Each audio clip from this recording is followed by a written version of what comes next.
Hello, je suis Fanny, la créatrice de Ch'ti Pops Création et aujourd'hui, je vous présente ce que contient votre kit duo de porte-clés.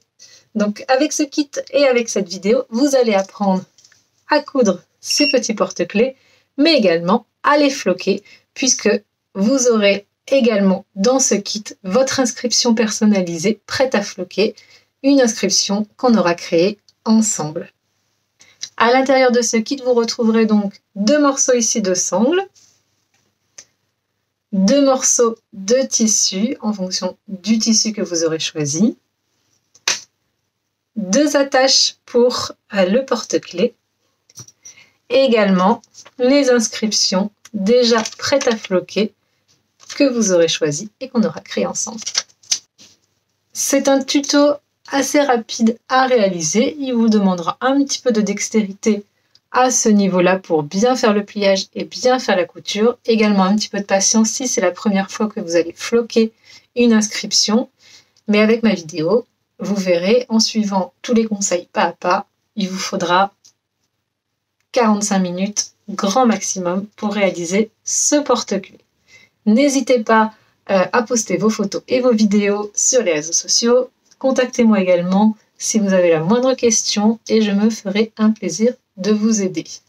Que ce soit pour la Saint-Valentin, pour faire un petit cadeau à prix mini et fait soi-même surtout, n'hésitez pas, le petit kit duo de porte-clés est parfait.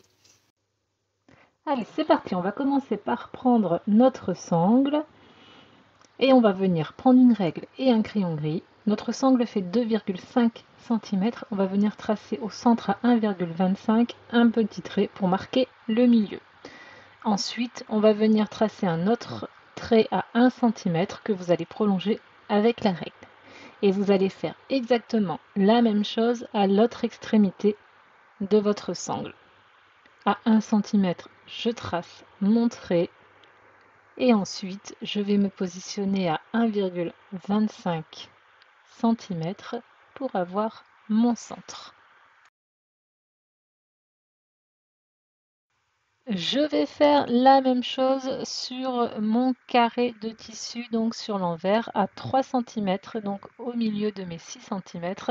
Le carré fait 6 cm sur 5 cm, donc je viens tracer un trait à 3 cm des deux côtés. Et je vais venir donc positionner ma sangle là où il y a les mesures et mon morceau de tissu envers vers vous. Et vous voyez, mes deux centres vont correspondre. Je viens le refermer. Je mets des petites pinces si besoin pour bien fixer ma petite bande de tissu. Et je vais tout simplement venir coudre au point droit ici à 0,5 cm du bord.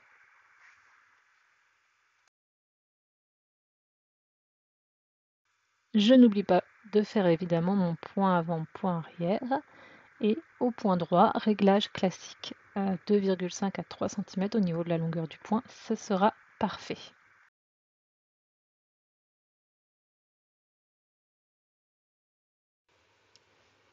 On vient maintenant tirer sur notre morceau de tissu pour le retourner. Et vous voyez quand je viens retourner, normalement ça va tout juste venir recouvrir ensuite votre morceau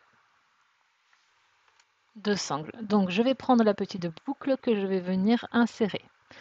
Donc regardez bien dans quel sens je la mets.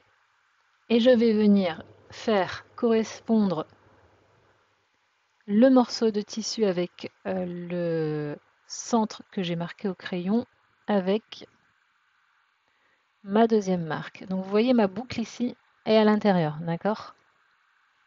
Donc je viens ici coudre une nouvelle fois à 0,5 cm du bord, sauf que cette fois, je ne coupe pas jusqu'au bout, d'accord? Je viens vraiment coudre uniquement sur la partie de la sangle, donc j'ai le reste de mon tissu qui dépasse. Je ne le retourne pas, je ne viens pas le coller sur l'envers comme tout à l'heure. Regardez, j'ai cousu uniquement au niveau de la sangle.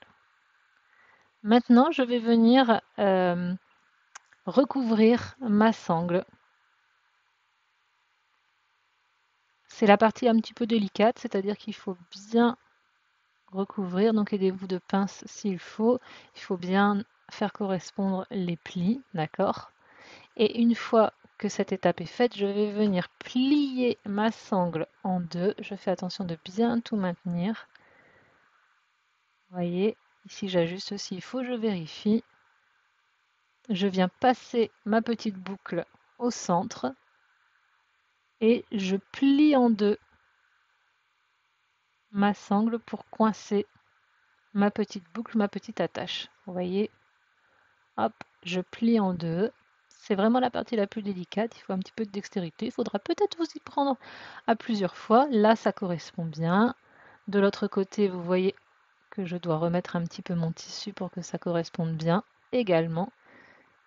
Une fois que ça correspond bien des deux côtés, je vais pouvoir venir coudre tout simplement au point droit à 0,2 0,3 cm. Je n'oublie pas, comme d'habitude, le point d'arrêt, donc avant-arrière, pour coudre au point droit.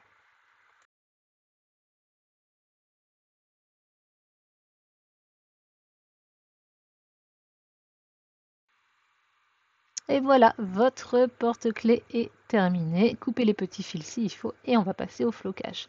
Donc vous venez positionner là où vous le souhaitez le flocage que je vous ai fait. La partie collante doit aller sur la sangle. Donc vous vous positionnez au milieu, vous réglez votre fer pour qu'il n'y ait pas de vapeur, d'accord? Comme si vous alliez repasser un vêtement mais sans vapeur. Vous prenez la petite feuille de papier cuisson. Vous allez venir positionner la feuille de papier cuisson au-dessus. Faites attention à ce que votre flocage tienne bien. Et vous allez venir appuyer avec votre fer. Alors vous appuyez assez fort, mais il ne faut pas non plus appuyer trop fort. Environ 10 secondes. Ça vous servira de test. Et une fois que vous avez appuyé 10 secondes, vous allez pouvoir enlever la feuille de papier cuisson et regarder si ça commence à se décoller. Donc moi, avec mon petit fer, il faut que je bouge un petit peu pour avoir tout mon texte. Donc vous voyez, vous attendez, allez, 5 secondes que ce soit plus brûlant, sinon vous allez vous brûler les doigts. Et une fois que vous avez attendu ces 5 secondes environ, vous commencez délicatement à décoller le film plastique, tout simplement. Voilà.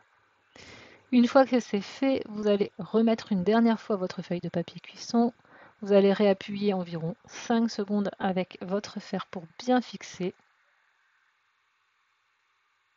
Et votre porte-clés sera terminé. Vous n'aurez plus qu'à faire la même chose avec le deuxième porte-clés. Et voilà, votre petit porte-clés est terminé. Il est floqué avec l'inscription de votre choix. N'hésitez pas à partager vos réalisations sur les réseaux sociaux en m'identifiant Ch'ti Pops Création.